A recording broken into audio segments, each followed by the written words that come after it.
করে নেই আমরা। আরে আরে, কে আপনি? কে আপনি? মানে আমি তোমার বউ নীলা। বউ মানে কি জাতা? আপনি আমার বউ হতে যাবেন কেন? পাগল নাকি? ও সরি, এটা ভুল করে ফেলেছি। আমি তোমার হবু বউ, মানে বউ হব, এখনো হইনি। কি জাতা বলছেন? আপনি আমার বউ কেন হতে যাবেন? আর হাত ছাড়েন। রাস্তার মধ্যে টানাটানি করছেন কেন? কথা বলো না তো, কাজে অফিসে চলো, এক্ষুনি বিয়ে করতে হবে আমাদেরকে। আরে ধুর, রাখেন তো আপনার বিয়ে। সেই কখন থেকে কি বিয়ে বর লাগিয়ে দিয়েছেন? আরে আজব তো, তুমি নীল না বসুন্ধরা গ্রুপ অফ ইন্ডাস্ট্রির দারোয়ান না? কি জাতা বলেন? আমি আমি মানে? যাতা কই, ওই যে গায়ে তো দারোয়ানেরই পোশাক। ও হ্যাঁ হ্যাঁ, কিন্তু আপনি? আমি নীলা, চিনতে পেরেছো এবার? ও মাই গড, আপনি নীলা? মানে আপনি সেই রিক্সাওয়ালার মেয়ে? এভাবে বলছো কেন? রিক্সাওয়ালা বলে কি তারা মানুষ নয়? যাই হোক, এখন চলো দ্রুত বিয়ে করে নেই। দাঁড়ান দাঁড়ান, আমি একটু আমার বোনের সাথে কথা বলে নেই। নীলা চৌধুরী গ্রুপ অফ ইন্ডাস্ট্রির নিচে দাঁড়িয়েছিল, অপেক্ষা করছিল নীলের জন্য। আর নীল চৌধুরী হচ্ছে চৌধুরী গ্রুপ অফ ইন্ডাস্ট্রির বর্তমান মালিক। তার বাবা ছিল এই কোম্পানির মালিক। একটা অ্যাক্সিডেন্ট, বাবা মা মারা যায়। তারপর নীল আর তার বোনই আছে। এদিকে নীলার বাবা কোটিপতি না হলেও তার চাচা কোটিপতি। সে থাকে তার চাচার সাথে, কিন্তু সেও সেজে এসেছে রিক্সাওয়ালার মেয়ে হয়ে। নীলা জানে না নীলই এই কোম্পানির মালিক, আবার নীল জানে না নীলা কোটিপতি পরিবারের মেয়ে। এখন আসেন, তবে গল্পের নায়ক নায়িকার বিয়ের কথা আসলো কেন? হ্যাঁ হ্যাঁ, সেটাই তো টুইস্ট। আসলে নীলার চাচা আর নীলের বাবা বন্ধু, অনেক পুরনো বন্ধু। ছোট থেকে তাদের বিয়ে ঠিক করে রেখেছে, কিন্তু তারা দুজনেই জানে উল্টোটা। মানে নীল জানে তার বাবা একজন রিক্সাওয়ালার মেয়ের সাথে তার বিয়ে ঠিক করেছে, আর নীলা জানে তার বাবা একটা দারোয়ানের সাথে তার বিয়ে ঠিক করেছে। নীল রাজি ছিল না যদিও, তবুও তার মৃত বাবার হুকুম, শেষ ইচ্ছে আর তার বোনের ছোড়াছুড়িতে ও নীলাকে বিয়ে করতে রাজি হয়। নীলাও রাজি ছিল না, কিন্তু একটা শর্তে রাজি হয়। নীলার চাচা বলেছিল যদি নীলের মতো দারোয়ানকে নীলা বিয়ে করতে পারে, তবে নীলাকে তার চাচা তাদের কোম্পানি তালুকদার গ্রুপ অফ ইন্ডাস্ট্রিতে সুযোগ দেবে। মূলত নীলের বাবা আর নীলার চাচা চেয়েছিল তাদের দুজনের বিয়ে হোক, কিন্তু নীল রাজি ছিল না। আর নীল বিয়ে করতেই চাইতো না। আবার তারা দুজনে সঙ্গী হিসেবে কোটিপতি কাউকে বিয়ে করতে রাজি না। তাই দুজনকে এভাবেই তারা বিয়ে করতে বাধ্য করে। আবার নীলাকে ওর চাচা বলে দিয়েছে ওর আসল পরিচয় নীলের কাছে দেওয়া যাবে না। আর নীলকেও তার বাবা বলেছে ওর আসল পরিচয় ও নীলাকে দিতে পারবে না। তবেই বোঝা যাবে তারা সত্যিকার ভালোবাসতে পারবে কিনা একে অপরকে। তো যাই হোক, আজকে নীলার চাচা ওকে বাসা থেকে বের করে দিয়েছে। বলেছে নীলকে বিয়ে করে সংসার করতে পারলে তারপর তিনি তাকে বাসায় তুলবেন আর কোম্পানিতে সুযোগ দিবেন। নীলা তখন অনেক কষ্ট করে নীলের বোনের নাম্বার ম্যানেজ করে, আর নীলের বোন নীলকে এখানে পাঠায়। এদিকে নীলার কথা শুনে নীল আড়ালে গিয়ে কথা বলে। আপু, এই মেয়েটা তো একেবারে গেও, থ্রি পিস পরে আর একদম সাধারণ চলাফেরা। ও আমাদের বাড়ির বউ হবে। অবশ্য আমি বড়লোক পছন্দ করি না, কিন্তু মেয়েটা যদি লোভী হয়। চেহারা কেমন ভাই? আর মন? আর ও লোভী কি করে বুঝলি? লোভী হলে কি তোর মতো দারোয়ানকে বিয়ে করতো? বলো। ও, তাও তো ঠিক। চেহারা দারুণ, আর মন এখনো পর্যন্ত তো ভালোই দেখছি, কিন্তু তবে চুপ থাক, কোনো কিন্তু না। যাক, মেয়েটা যাতে না বুঝে তুই এই কোম্পানির মালিক, মেয়েটা জানে তুই দারোয়ান, সেটাই জানুক। তাহলে আমাদের বুঝতে সুবিধা হবে যে সত্যিকারের আমাদের ঘরের বউহার যোগ্য নাকি। আমরা ধনী শুনে লোভে পড়ে বিয়ে করবে। ঠিক আছে আপু, আমি শুধু বাবার কথা রাখতেই ওই মেয়েটাকে বিয়ে করছি, কিন্তু নীল ফোন রেখে দেয়। নীলা দাঁড়িয়ে অপেক্ষা করছিল। নীলকে আসতে দেখে বলল, কি হলো তোমার? চলো চলো। দাঁড়াও, তোমাকে একটা কথা জিজ্ঞেস করার আছে। হ্যাঁ বলো।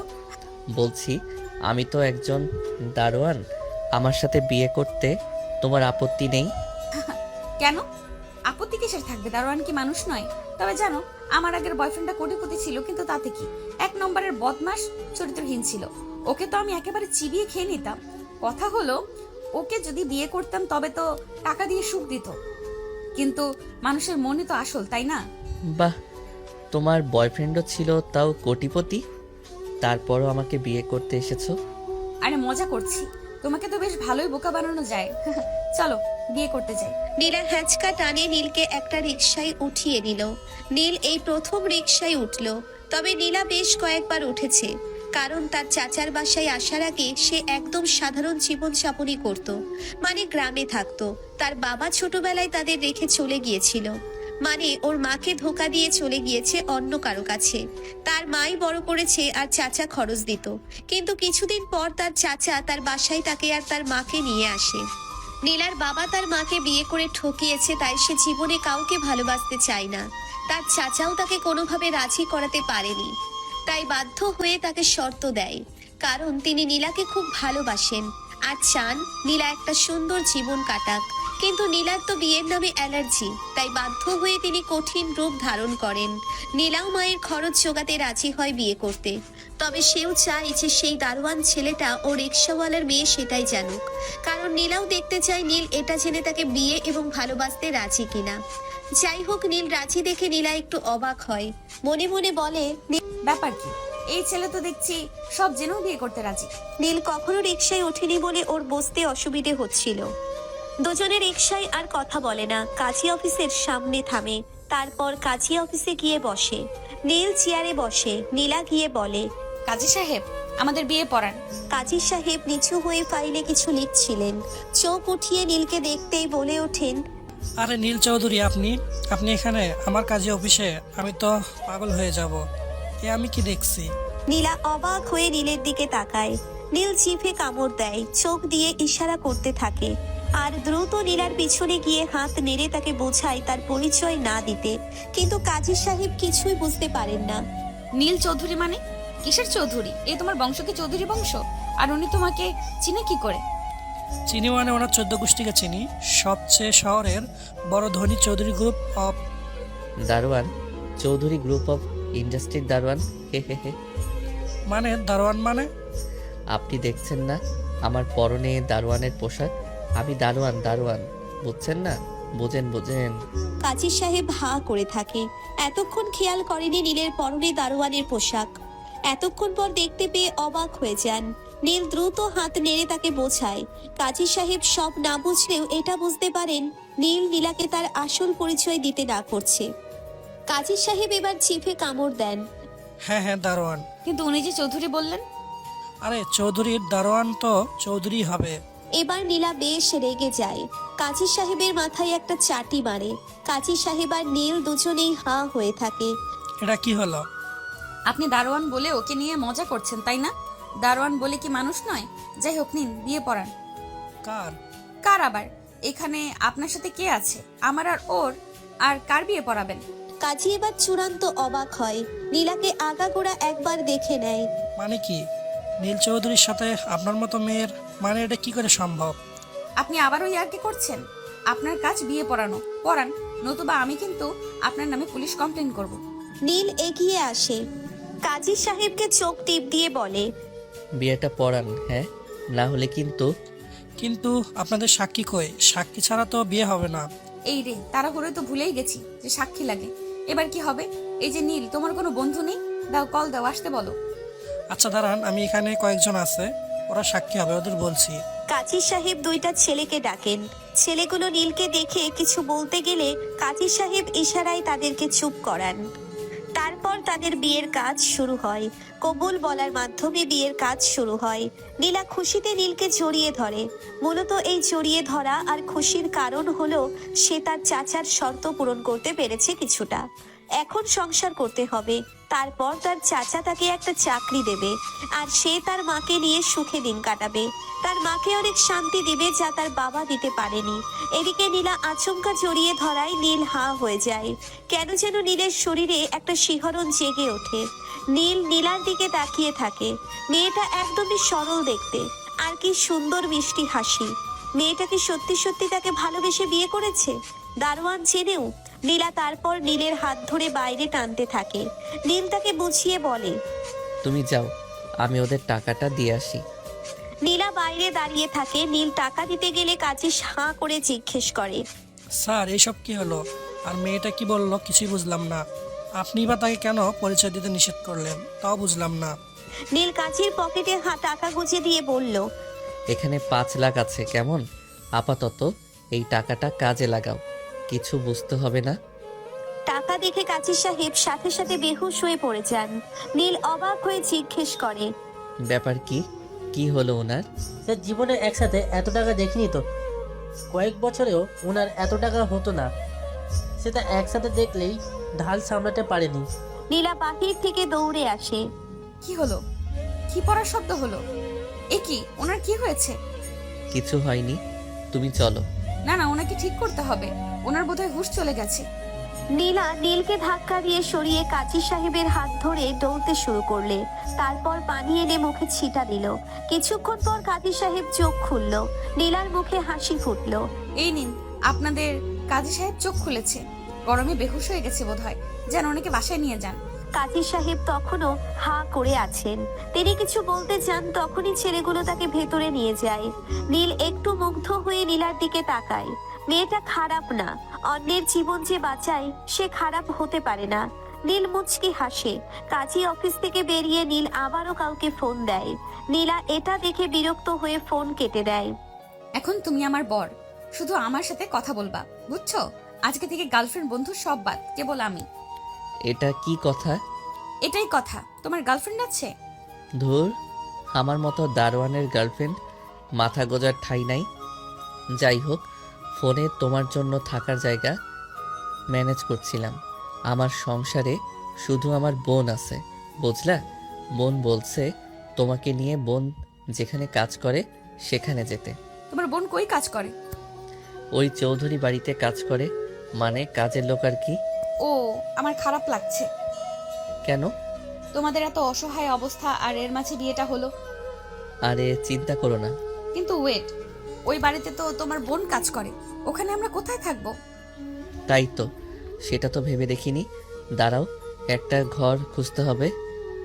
তুমি চলো আমার সাথে। কিন্তু ঘর খোঁজার মতো, মানে ভাড়া দেওয়ার মতো টাকাও তো আমার হবে না। কত আর বেতন পাই? আমরা একটা কাজ করতে পারি। আমার বোন চৌধুরী ম্যানশনে 2 রুম নিয়ে থাকে, মানে ওই বাড়ির মালিক দিয়েছে। আমরা ওখানে একটা রুমে থাকতে পারি। আচ্ছা চলো। নীলা এটা দেখে বিরক্ত হয়ে ফোন টেনে নেয়। নীলা রাজি হয়। নীল ভেবেছে তাদের চৌধুরী বাড়ির একটা পুরনো গেস্ট রুমে ওকে নিয়ে যাবে, আর আগে থেকেই তার বোনকে বলেছে রুমটা যা তা অবস্থা করে রাখতে। নীলা রুম দেখেই পালাবে যদি লোভী হয়। যাই হোক, নীলাকে নিয়ে সে চৌধুরী ম্যানশনে যায়। সেখানে ঢুকতেই একজন কাজের লোক দরজা খুলে দেয়। নীল নীলাকে নিয়ে সোজা স্টোর রুমের দিকে ঢোকে। নীলা অবাক হয়। এ কি, কারোর সাথে দেখা নাই, কথা নাই, সোজা রুমে ঢুকে পড়ছো যে? আরে ওরা চৌধুরী, ওরা আমাদের মতো কাজের লোকের বিয়ে বউ দেখে কি করবে? আর আমার বোন তার কাজে আছে, এখন আসতে পারবে না। ও বেশিরভাগ সময় ওখানেই থাকে। আমাদের তো মূল বাড়িতে ঢুকতে দেবে না। এই বাহিরের কটেজটার স্টোর রুম দিচ্ছে, এই বেশ। চৌধুরীরা কয়টা রুম করেছে আর কি চাকর বাকরদের জন্য। আমাদের ভাগ্যে একটা জুটেছে, এই বেশ। এত প্রশ্ন করো না তো, চলো। নীলা আর কথা বাড়ায় না। স্টোর রুমে ঢুকে নীলা কাঁদতে শুরু করে। মাকড়সার চালের ভরা আর ভাঙাচোরা চেয়ার টেবিল দিয়ে, খাট দিয়ে রুমটা এলোমেলো করা, যা তা অবস্থা। যে কেউ বমি করবে। নীলা বমি করতে গিয়ে নিজেকে সামলে নেয়। ছি, চৌধুরীরা এত বড় খাটাস! কি বললে? তা নয় তো কি, চাকর বাকরের জন্য রুম করেছে। যেভাবে বললে মনে হচ্ছিল কি না কি করে ফেলেছে। কত জানি দয়াবান, কিন্তু ঢুকে দেখি ওষুধেরও এর থেকে ভালোভাবে রাখে মানুষ। আরে আসতে বলো, ওরা শুনতে পাবে। পাক, আমি ভয় পাই নাকি? তুমি না পেলেও আমি পাইবো, কারণ বের করে দিলে মাথা গোজার ঠাঁই নাই যে আমাদের। তাও ঠিক। যাই হোক, এখন কিছু খেতে দাও, খাবো। আচমকা এই কথা শুনে নীল হা করে থাকে। খাবে? ওমা, খাবো না, খিদে পেয়েছে। হ্যাঁ হ্যাঁ খাবে, কিন্তু কি দেই তোমায়? আচ্ছা আমি বাহির থেকে খাবার অর্ডার করি, কি বলো? চাইনিজ, পিৎজা, বার্গার নাকি মাটন? কি, তুমি এগুলো আনবে? মাথা খারাপ নাকি? নীল ভুলে বলে ফেলেছিল। হুঁশ হতে বলে, ধুর, ভুলেই যাই।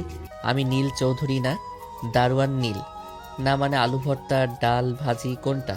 খেতে পারবে তো? আমি সব খেতে পারবো, কিন্তু বাহির থেকে কিনতে হবে কেন? ঘরেও তো রান্না করতে পারি। তোমার টাকাও বাঁচলো। একদম টাকা খরচ করা যাবে না, বুঝলে? খরচ করা যাবে না? না, যাবে না। এ দেখি আসতে না আসতেই বাঙালি টিপিক্যাল বউয়ের মতো আচরণ করছে। কি বললে? না কিছু না, যাচ্ছি। নীল বাইরে যেতেই নেবে হঠাৎ করে তাকিয়ে দেখে নীলা কোমরে ওড়না পেঁচিয়ে ধুলোবালি পরিষ্কার করতে নেমে পড়ল। নীল অবাক হয়ে দেখছে যে মেয়েটা একটু আগে বমি করতে যাচ্ছিল, সে এখন স্টোর রুমটাকে বাসযোগ্য করার চেষ্টায় মত্ত। নীল মনে মনে ভাবলো, এই মেয়ে কি সত্যি অদ্ভুত নাকি জাদুকর? কোনো লোভী মেয়ে হলে তো এতক্ষণে এই নোংরা ঘর দেখে ডিভোর্স পেপার রেডি করে ফেলতো। নীলা ধমক দিয়ে বলল, কি হলো, হা করে দেখছো কি? বালতিটা নিয়ে কলপাট থেকে জল নিয়ে আসো, ঘরটা অন্তত মোছা দরকার। আর শোনো, আজ রাতটা আমরা কষ্ট করে এখানে থাকবো, কাল থেকে আমি এই চৌধুরী ভিড়ার মালিকের সাথে কথা বলবো।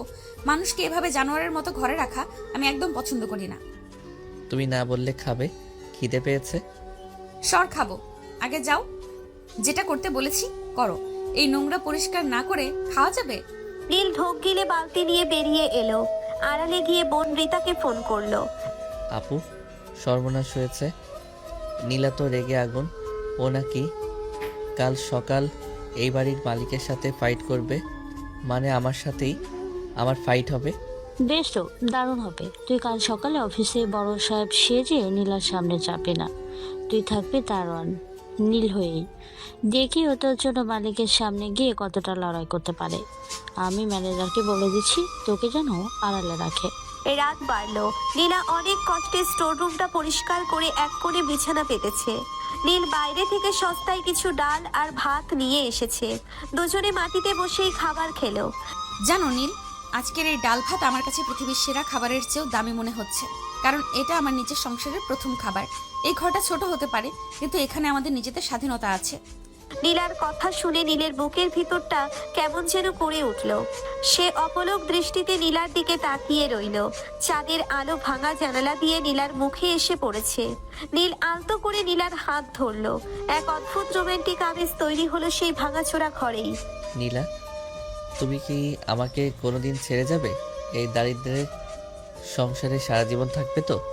নীলা নীলের চোখে চোখ রেখে মুচকি হাসলো। যদি তুমি সৎ থাকো তবে মরণ পর্যন্ত তোমার ছায়া হয়ে থাকবো। টাকার পাহাড় দিয়ে কি হবে যদি সেখানে মনের শান্তি না থাকে? কিছুক্ষণ পর দুজনে ঘুমিয়ে পড়ে। তবে নীলা মাঝে একটা কোলবালিশ রেখে দেয়। নীলের ঘুমাতে খুব কষ্ট হচ্ছিল। সে কখনো নিচে বিছানা করে ঘুমায়নি। ওদিকে নীলা আরামে ঘুমাচ্ছে। তার মুখের দিকে তাকিয়ে নীল মুচকি হেসে তাকিয়ে থাকলো।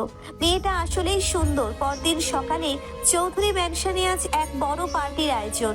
নীল খুব ভোরে উঠে তার বডিগার্ডকে নিজের পোশাক পরিয়ে দিয়ে বাড়ির পেছনের গেটে পাঠিয়ে দিল, যাতে কেউ তাকে চিনতে না পারে। নিজে আবার দারোয়ানের পোশাক পরে ডিউটি দিচ্ছে। হঠাৎ করেই সেখানে এক দামি স্পোর্টস কার এসে থামলো। গাড়ি থেকে নামলো এক সুঠাম যুবক আরিয়ান। সে নীলের ছোটবেলার বন্ধু এবং একজন ইনভেস্টিগেটিভ অফিসার। সে জানতো না নীলের এই নাটকের কথা। নীলকে দারোয়ানের পোশাকে দেখে আরিয়ান তো অবাক। আরে নীল, তুই গেটে দাঁড়িয়ে কি করছিস? তোর কি মাথা খারাপ হয়েছে? নীল আরিয়ানের মুখ চেপে ধরে আড়ালে নিয়ে গেল। চুপ কর ভাই, জোরে কথা বলিস না, সব শেষ হয়ে যাবে। আমি বিয়ে করেছি, কিন্তু মেয়েটা জানে আমি এই বাড়ির দারোয়ান। প্লিজ তুই এখন এখানে কোনো ঝামেলা করিস না। বিয়ে করেছিস মানে? চৌধুরী গ্রুপের মালিক দারোয়ান সেজে বিয়ে করেছে? খবরটা জানলে তো শহর তোলপাড় হয়ে যাবে। কিন্তু কেন? সে অনেক কথা পরে বলবো, এখন তুই শুধু আমাকে সাহায্য কর। ঠিক সেই মুহূর্তে মেইন গেট দিয়ে নীলা গদগদ করে ভেতরে ঢুকছে। তার হাতে এক বালতি জল আর একটা পুরনো ঝাড়ু। সে সোজাসুজি মেইন ড্রয়িং রুমের দিকে এগিয়ে যাচ্ছে। এই যে শুনুন, আপনাদের চৌধুরী সাহেব কোথায়? ডেকে দেন তো তাকে। আমার বরকে আপনারা যে স্টোর রুমে থাকতে দিয়েছেন সেটা কি মানুষের ঘর? নীলের পিএ আকাশ আর ম্যানেজার মিস্টার শৌকত নীলাকে দেখে থমকে গেলেন। ম্যানেজার আগে থেকেই নীলের নির্দেশ জানতেন, তাই তিনি আমতা আমতা করে বললেন, আসলে মালিক তো এখন অনেক ব্যস্ত। আপনি কে? আমি নীলের বউ। আমার বর আপনাদের এখানে দিনরাত পাহারা দেয়, আর আপনারা তাকে একটা আবর্জনা স্তূপে শুতে দেন? আমি এই বৈষম্য মানব না। ওই মালিককে আসতে বলুন, আমি তার বিচার করব। তা না হলে এই ঝাড়ু দিয়ে আপনার ড্রয়িং রুমের সব শোপিস ভেঙে ফেলবো। নীল দৌড়ে ভেতরে এলো। নীলা, নীলা, চলো এখান থেকে। বড় সাহেব খুব কড়া লোক, চাকরি চলে গেলে আমাদের না খেয়ে মরতে হবে। নীলা নীলকে এক হাত দিয়ে সরিয়ে দিয়ে বলল, ভয় পেও না নীল, আমি থাকতে তোমার কিচ্ছু হবে না। চলো তো দেখি তোমার মালিকের কত ক্ষমতা। আমি আজ ওনার ঘরে ওনার সোফায় খাটে চেয়ারে গিয়ে বসবো, দেখি উনি আমাকে কেমনে নামান। আমাদের মানুষ মনে করে না উনি, তাই না? আরিয়ান আড়াল থেকে এই দৃশ্য দেখে হাসতে হাসতে শেষ। সে হঠাৎ সামনে এসে গম্ভীর গলায় বলল, আচ্ছা, তাহলে আপনি সেই সাহসী বউ। আপনি কি জানেন এইবারের মালিক নীল চৌধুরী কত রাগী লোক? নীলা আরিয়ানের দিকে তাকিয়ে এক পলক থমকালো। লোকটাকে দেখে পুলিশের মতো লাগছে, কিন্তু নীলা দমে যাওয়ার পাত্রী নয়। রাগে হলে কি উনি বাঘ, নাকি উনি মানুষকে মানুষ মনে করেন না? শুনুন অফিসার সাহেব, আমি রিক্সাওয়ালার মেয়ে হতে পারি, কিন্তু অন্যায়ের প্রতিবাদ করতে জানি। নীলকে ওই নরক থেকে না সরানো পর্যন্ত আমি এখান থেকে এক পাও নড়বো না। নীল তখন পেছনে দাঁড়িয়ে আরিয়ানকে ইশারা করছে যাতে ও সব সামলে দেয়। আরিয়ান একটা শয়তানি বুদ্ধি বের করলো। ঠিক আছে, আপনি যখন মালিকের সাথে কথা বলতে চান, তবে এক কাজ করুন। এই বাড়ির বড় সাহেব এখন ওপরতলায় এক গোপন মিটিং করছেন, আপনি সেখানে গিয়ে প্রতিবাদ করুন। নীল ভয় পেয়ে গেল। আরে আরিয়ান, তুই এ কি বলছিস? আরিয়ান নীলের কানে কানে বলল, চুপ থাক, ও উপরে গেলে আমার পুলিশ ইনভেস্টিগেশন অনুযায়ী দেখতে পাবো ও কি সত্যি তোকে ভালোবাসে, নাকি সুযোগ পেয়ে মালিকের বেডরুমে ঢুকে বিলাসিতা দেখে লোভে পড়ে যায়। নীলা কোনো চিন্তা না করেই সিঁড়ি দিয়ে উপরে উঠতে লাগলো। আরিয়ান আর নীল পেছন পেছন যাচ্ছে, কিন্তু সিঁড়ির মাঝপথে নীলা হঠাৎ থমকে দাঁড়ালো। করিডোরে একটা বিশাল বড় ছবি টাঙানো, সেখানে নীল চৌধুরীর মানে আসল মালিকের পোশাকের ছবি। নীলা ছবিটার দিকে তাকিয়ে আবার নীলের দিকে তাকালো। নীল তখন ঘামছে। এই নীল, এই ছবিটা কার? একে দেখে তো হুবহু তোমার মতো লাগছে, শুধু পোশাকটা আলাদা। নীল আমতা আমতা করে বলল, ও, ওটা মালিকের বড় ভাই। উনি দেখতে আমার মতোই একটু একটু। হ্যাঁ ভাবি, ওনার নাম হলো সাদা নীল, আর আপনার বর হলো কালো নীল। মিল তো থাকবেই। নীলা ভ্রুকুচকে ভাবলো কিছু একটা গন্ডগোল আছে। সে আবার ওপরের ঘরের দিকে দৌড়ে গেল। সেখানে গিয়ে দেখলো ঘরের দরজা খোলা, ভেতরে রাজকীয় সব আসবাবপত্র। নীলা ঘরে ঢুকেই সোজা বড় সাহেবের দামি রিভলভিং চেয়ারে গিয়ে বসে পড়ল। এই তো, আমি আজ এই চেয়ার থেকে নামবো না। নীল, তুমিও এসে পাশের সোফায় বসো। আজ আমরাই এই ঘরের মালিক। দেখি মালিক বেটা কি করে, আমাদের মানুষ মনে করে না। পশুর ঘর দেওয়া না। এখন এই যে বসলাম, ঘেন্না করবে না। ঠিক তখনই দরজায় এসে দাঁড়ালো নীলের বোন রীতা। সে সেজেছে এই বাড়ির কাজের মেয়ে। ও মা, এ কি কাণ্ড! পেটে দারোয়ানের বড় ভাই সাহেবের চেয়ারে! নীল, তুই কি পাগল হয়েছিস? একে নামা, মালিক এখনই চলে আসবে। নীলা রীতাকে দেখে এক মুহূর্তের জন্য চমকে উঠল। এই মেয়েটাকেও কোথাও দেখেছে বলে মনে হচ্ছে। নীলার সন্দেহটা আরো তীব্র হলো যখন সে দেখলো রীতার গলায় একটা হীরের লকেট ঝুলছে, যা একজন সাধারণ কাজের মেয়ের কাছে থাকার কথা নয়। এই বাড়িতে কিছু একটা রহস্য আছে। দারোয়ানের বোন হীরের লকেট পরে, আর মালিক দেখতে হুবহু আমার বরের মতো। ব্যাপারটা দেখতে হচ্ছে। রীতা যখন হীরের লকেট সহ ধরা পড়তে যাচ্ছিল, নীল দ্রুত বুদ্ধিতে বলল, আরে নীলা, ওটা হীরা না, ওটা তো কাচের তৈরি। মেলা থেকে কিনেছে, ও শখ করে পড়েছে। রীতাও তাড়াতাড়ি গলা থেকে লকেটটা খুলে পকেটে চালান করে দিল। নীলা একবার সন্দেহ ভাজন দৃষ্টিতে তাকিয়ে ভাবল, হবে হয়তো। এখনকার দিনে নকল জিনিসও আসলের মতো দেখায়। আরে কি শুরু করলে নীলা? উনি রীতা আপু, আমার বোন। কোথায় আপুকে সালাম করবে? তুমি নতুন বউ, তা নাকি সিআইডিগিরি শুরু করলে?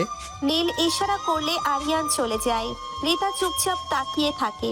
নীলা জিভে কামড় দেয়। ও আল্লাহ, তুমি রীতা আপু? ইস, সরি আপু, চিনতে পারিনি।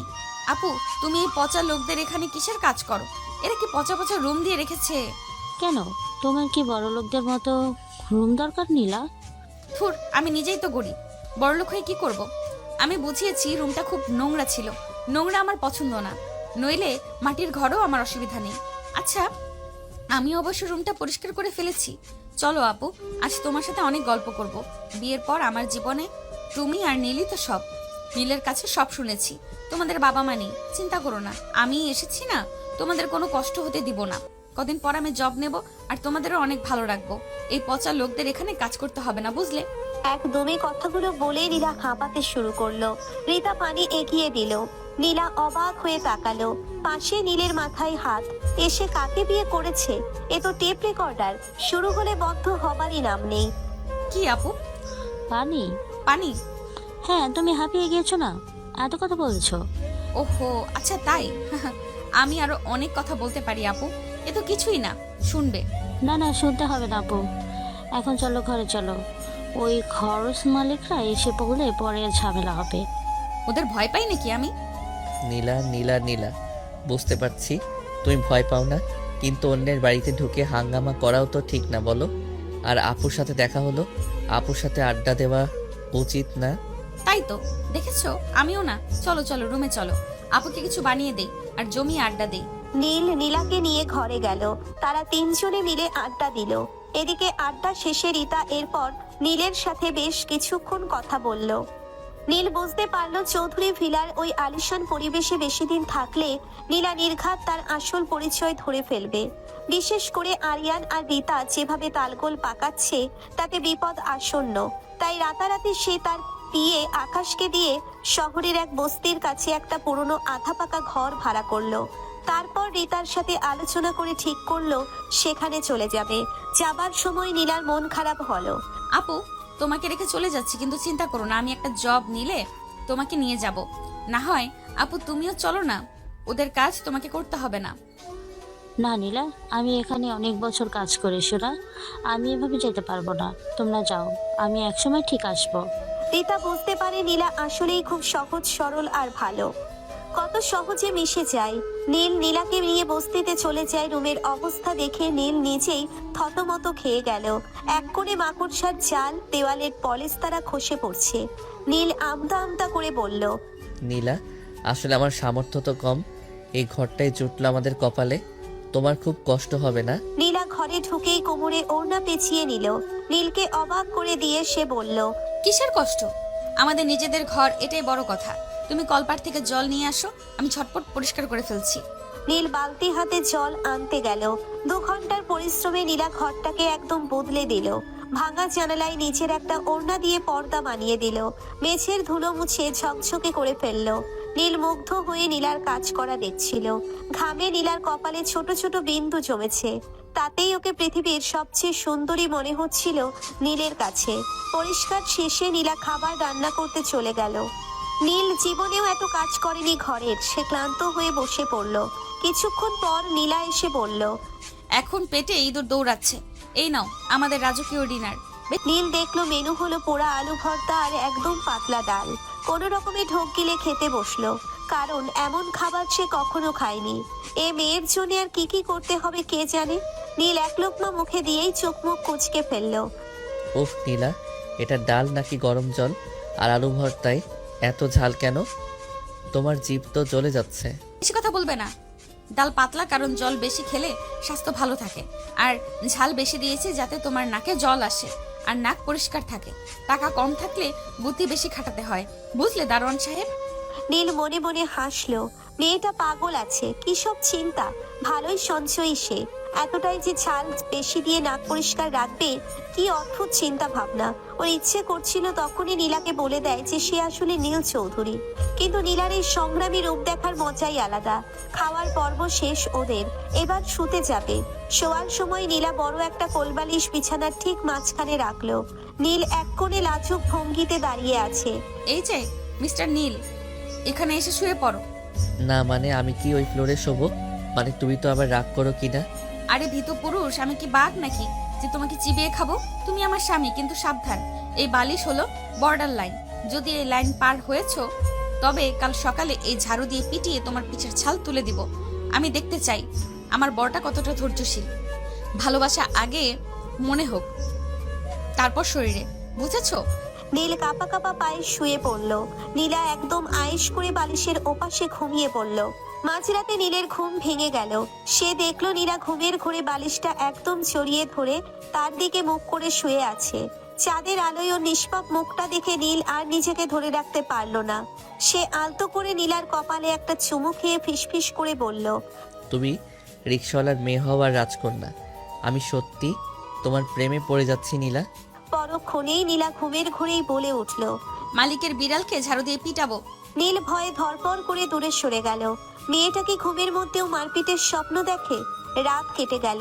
পরদিন নীলা সকালে উঠে নীলকে বলল, ঘরে একটা দানাও চাল নেই, চলো বাজারে যাই, তবে ভালো দোকানে যাব, পচা চাল খাওয়া যাবে না। নীল ওকে নিয়ে গেল শহরের সবচেয়ে বড় সুপার শপ লাক্সারি স্টোরে। নীলা স্টোরের ভেতর ঢুকে তো আকাশ থেকে পড়ল। এক ঝোড়া মোচার দামও তার 3 দিনের ভাড়ার সমান। নীল চলো পালাই, এখানে 1 কেজি লবণের দামে তো একটা জ্যান্ত খাসি পাওয়ার কথা। এরা তো প্রকাশ্যে দিবালোকে ডাকাতি করছে। ঠিক তখন এক সেলসম্যান তাদের সাধারণ পোশাক দেখে তাচ্ছিল্য করে বলল, এই যে ভাই, এখানে বস্তির লোক ঢোকার নিষেধ, বাইরে গিয়ে ফুটপাতে কেনাকাটা করুন। এখানে একটা সাবানের যা দাম তাতে আপনাদের 1 মাসের বেতন চলে যাবে। নীলার আত্মসম্মানে লাগলো। সে চেঁচিয়ে বলল, আমরা কিনবো কি না সেটা আমাদের ব্যাপার, আপনি অপমান করার কে? সেলসম্যান নীলাকেও ধাক্কা দিতে গেল। নীলা আর স্থির থাকতে পারল না।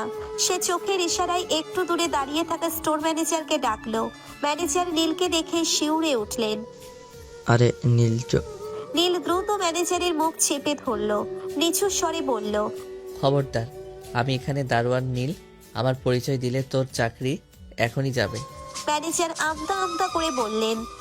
জি মানে নীল ভাই, আপনি এখানে? ম্যানেজার এবার ঘুরে সেলসম্যানকে এক কষিয়ে চড় দিলেন। তোর এত বড় সাহস, আমাদের এই ভিআইপি গেস্টদের অপমান করিস? তুই এখনই টার্মিনেটেড, বের হয়ে যা স্টোর থেকে। নীলা হাঁ করে দেখছিল। এ কি ম্যানেজার সাহেব, আপনি একে মারলেন কেন? আর নীলকে দেখে আপনি কাঁপছেন কেন? আর ভিআইপি গেস্ট মানে? আমরা তো ম্যাম, আসলে উনি আমাদের স্টোরের লাকি কাস্টমার। ওনার কপালে তিল আছে না, আমাদের মালিক বলেছে যার কপালে তিল আছে তাকে দেখলেই যেন আমরা শ্রদ্ধা করি। নীলা এবার আরো অবাক হলো যখন ম্যানেজার ঘোষণা করলো, ম্যাডাম, আজ আমাদের স্টোরে বিড়াল দিবস। আমাদের মালিকের প্রিয় বিড়ালের আজ বিয়ে, তাই আজ দোকানে যা আছে সব ফ্রিতে নিতে পারবেন, কোনো টাকা লাগবে না। বিড়ালের বিয়ে? আর বিড়ালের বিয়ে তো সব ফ্রি? জি ম্যাম, আমাদের মালিক খুব বড় বিড়াল প্রেমী। আপনি জলদি যা লাগে ব্যাগে ভরুন। নীলা খুশিতে পাগল হয়ে গেল। সে নীলকে বলল, নীল, জলদি বড় ট্রলি নিয়ে আসো, বিড়ালের বিয়ে বলে কথা। 5 লিটার সয়াবিন তেল নাও, 4 প্যাকেট দামি ডিটারজেন্ট নাও, আরে ওই পাশে কসমেটিক্সও আছে। নীলা শোরুমের অর্ধেকের বেশি জিনিস ট্রলিতে ভরলো। যাওয়ার সময় ম্যানেজারকে বলল, মালিককে বলবেন বিড়ালটার যেন একটা সুন্দর বাচ্চা হয়, আমি দোয়া করব। আর হ্যাঁ, পরের বার বিড়ালের বাচ্চার জন্মদিনে আবার ফ্রি ঘোষণা করলে আমায় আগে জানাবেন। ম্যানেজার ঘামতে ঘামতে হাসি দিয়ে বললেন। অবশ্যই ম্যাডাম, অবশ্যই। নীল বাইরে এসে হাসতে হাসতে শেষ। নিজের পকেট থেকেই আজ কয়েক লাখ টাকার বিল দিতে হবে আড়ালে, অথচ কলমের এক খোঁচায় এমন কয়েক কোটি একসাথে দেওয়া তার কাছে কোনো ব্যাপার না। কিন্তু নীলার ওই হাসি মুখটা দেখে নীলের মনে হচ্ছিল দুনিয়ার সব টাকা বিলিয়ে দিলেও লস নেই। বাসায় ফেরার পথে নীলা খুশিতে নীলের হাত শক্ত করে ধরল। জানো নীল, গরিব হলে কি হবে, আমাদের কপালটা কিন্তু রাজকীয়। চলো আজ ওই ফ্রিতে পাওয়া চা পাতা দিয়ে বড় এক মুখ চা বানাবো দুজন মিলে। নীল নীলার চোখের দিকে তাকালো। সেই চোখে কোনো কৃত্রিমতা নেই, শুধু এক অদ্ভুত মায়া। নীল মনে মনে ঠিক করলো এই সহজ সরল পাগলিটাকে সে কোনোদিন হারাবে না। পরদিন সকালে নীলার ঘুম ভাঙলো খুব ভোরে। ফ্রিতে পাওয়া দামি কসমেটিক্স আর সুগন্ধি সাবান মেখে সে আয়নার সামনে দাঁড়িয়ে ভাবলো, এই নীল ছেলেটা যদিও একটা সাধারণ দারোয়ান, কিন্তু ওর কপালটা জবরদস্ত। যে দোকানে যায় সেখানেই বিড়ালের বিয়ে না হয় ইঁদুরের জন্মদিন থাকে। নীলা ঠিক করলো আজ নীলকে স্পেশাল কিছু রান্না করে খাওয়াবে। সে সুপার শপ থেকে আনা দামি বাসমতি চাল আর ঘি দিয়ে বিরিয়ানি রান্না করার সিদ্ধান্ত নিল। কিন্তু মুশকিল হলো সে জীবনে কোনোদিন বিরিয়ানি রান্না করেনি। গ্রামে থাকতে মা রান্না করতো, আর চাচার বাড়িতে তো বাবুর্চিই ছিল। সে নীলকে ডেকে বলল, নীল, ওহে নীল সাহেব, ওঠো, আজ তোমাকে এমন বিরিয়ানি খাওয়াবো যে তোমার বাড়ির মালিক নীল চৌধুরীও কোনোদিন চোখে দেখেনি। হাই তুলতে তুলতে বলল। বিরিয়ানি? কিন্তু তুমি কি রান্না জানো? নীলা আত্মবিশ্বাসের সাথে বলল, আরে বিরিয়ানি আবার কি, চাল আর মাংস একসাথে দিলেই তো হয়। তুমি বরং গিয়ে একটু ধনেপাতা নিয়ে আসো। নীল মনে মনে প্রমাদ গুনল। সে জানে নীলা রান্নার হাত কেমন। সে বাইরে যাওয়ার নাম করে আড়ালে গিয়ে আরিয়ানকে ফোন দিল। আরিয়ান, বাচ্চা ভাই, নীলা আজ বিরিয়ানি রান্না করছে। আমার মনে হয় আজই আমার শেষ দিন। ও রান্না খেলে আমি স্বর্গে চলে যাব ভাই। তুই জলদি কোনো বড় রেস্টুরেন্ট থেকে 2 প্যাকেট বিরিয়ানি পাঠিয়ে দে। বলবি যে স্টোরের ম্যানেজার পাঠিয়েছে বিড়ালের বিয়ের পরের দিনের গিফট হিসেবে। হা হা হা হা হা। নীল, তুই তো দেখি পুরাই পাগল হয়ে গেছিস। এসব হয় নাকি? মেয়েটাও বোকা, এসব বিশ্বাস করে। হা হা হা। আচ্ছা, পাঠাচ্ছি। এদিকে নীলা রান্নাঘরে গিয়ে মহা বিপদে পড়ল। ঘি ভেবে সে আসলে বড় এক কৌটা মধু ঢেলে দিয়েছে চালের ওপর, আর বিরিয়ানির মশলা না পেয়ে তাতে বেশি করে গরম মশলা আর গোলমরিচ দিয়ে দিয়েছে। পুরো রান্নাঘর ধোঁয়ায় অন্ধকার। নীল ঘরে ঢুকে দেখলো নীলা কাঁদতে কাঁদতে একাকার। নীল, দেখো তো চালগুলো কেন জানি আঠার মতো হয়ে যাচ্ছে। এই বিরিয়ানি কি কামড় দিয়ে খেতে হবে নাকি চুষে খেতে হবে? নীল পাতিলের দিকে তাকিয়ে দেখলো ওটা বিরিয়ানি নয়, ওটা একটা অজ্ঞাত বস্তুতে পরিণত হয়েছে, যার নাম কোনো বাবুর্চি দিতে পারবে না। ঠিক সেই সময় দরজায় টোকা পড়লো। আরিয়ানের পাঠানো লোক এসে হাজির। ম্যাডাম, কাল যে বিড়ালের বিয়ে দিছিল আজ সেই বিড়ালের বৌভাত, তাই ম্যানেজার সাহেব আপনাদের জন্য এই বিরিয়ানি পাঠিয়েছেন। নীলা মহা খুশি। দেখলে নীল, আমার কষ্ট দেখে বিড়ালটা নিজেই বিরিয়ানি পাঠিয়ে দিয়েছে। উফ, এই বিড়ালটা কত দয়ালু। আমার রান্না করা ওই হালুয়া বিরিয়ানিটা বরং ডাস্টবিনে ফেলে দিই। নীল হাঁপ ছেড়ে বাঁচলো আর ভাবলো নীলা কি বোকা, বিড়ালের সব কাহিনী বিশ্বাস করে নিচ্ছে। আবার ভাবছে বিড়াল তার জন্য খাবার পাঠাচ্ছে, ওরও হয় নাকি। এরপর তারা দুজনে মিলে বারান্দায় বসে বিরিয়ানি খাচ্ছে। নীল হঠাৎ করেই নীলার দিকে তাকিয়ে রোমান্টিক হওয়ার চেষ্টা করলো। নীলা, এই যে আমরা এত কিছু ফ্রিতে পাচ্ছি, তোর মনে হয় না এই ভাগ্যটা আমাদের বিয়ের পর থেকে ফিরতে শুরু করেছে? নীলা বিরিয়ানি চিবোতে চিবোতে বলল। তা তো বটেই, তবে সাবধান নীল, বেশি লোভ করা ভালো না। তুমি তোমার দারোয়ানের চাকরিটা ঠিক মতো করো। আমি চাই না তুমি নীল চৌধুরীর মতো কোনো বড় লোকের দয়া নিয়ে বাঁচো। বড় লোকেরা খুব বদ হয়, জানো তো। নীল গলায় বিরিয়ানি আটকে কাঁদতে শুরু করলো। সে মনে মনে ভাবলো, বউ আমার, আমি যে সেই বড় লোকটা, সেটা যখন জানবে তখন কি আমাকে আস্ত রাখবে? হঠাৎ করে তাদের সেই ছোট্ট ঘরে এসে হাজির হলো রীতা। রীতা একটা সাধারণ সুতির শাড়ি পরে কাজের মেয়ের সাজে এসেছে। ওরে নীল, তোরা এখানে এই ভাঙা করে আছিস? তোদের বড় স্যার তোকে খুঁজছে। নীলা রীতাকে দেখে জড়িয়ে ধরলো। আরে বোন, এসো এসো। তোমার ভাই তো খুব ভীতু, আমাকে এই কুড়ে ঘরে এনে রেখেছে। এবার নীলা রীতাকে রাগানোর জন্য ইচ্ছে করে নীলাকে আড়ালে নিয়ে গিয়ে নিচু স্বরে বলল, ভাবি, আপনার সাথে একটা জটিল কথা ছিল। আমার ভাইয়ের পকেটে কাল আমি একটা হীরের আংটি দেখেছি। ও কি চুরি চামারি শুরু করলো নাকি? নীল, এসব কি? সত্যি করে বলো, তুমি কি চুরি করেছো? ওই স্টোর থেকে কি হীরের আংটি মেরে দিয়েছো? আমি রিকশাওয়ালার মেয়ে হতে পারি, কিন্তু চোরের বউ হব না। নীল তো আকাশ থেকে পড়লো। সে রীতার দিকে তাকাতেই দেখলো রীতা জিভ বের করে হাসছে। সে বুঝলো বোন তাকে নিয়ে মজা করছে, আর এই মেয়ে যা স্পাই। বোন কি পাগল নাকি? আরে না না, ওটা হীরা না, ওটা আসলে কাচের। ওই যে কাল বিড়াল দিবসে না লাকি ড্রতে জিতেছিলাম। নীলা এবার বিশ্বাস করতে পারলো না। প্রতিদিন লাকি ড্র, প্রতিদিন গিফট। নীল, আমার সন্দেহ হচ্ছে। কাল চলো তো, আমাদের ওই অফিসে নিয়ে যাবেন। আমি দেখবো তোমার বড় সাহেব নীল চৌধুরীকে। আমার মনে হয় ওই লোকটা তোমাকে দিয়ে কোনো 2 নাম্বার কাজ করাচ্ছে, তার জন্য তুমি হীরের আংটি কিনতে পেরেছো। নীল রীতার দিকে সাহায্যের দৃষ্টিতে তাকালো। রীতা তখন ইশারায় বলল, ফেঁচে গেছিস ভাই।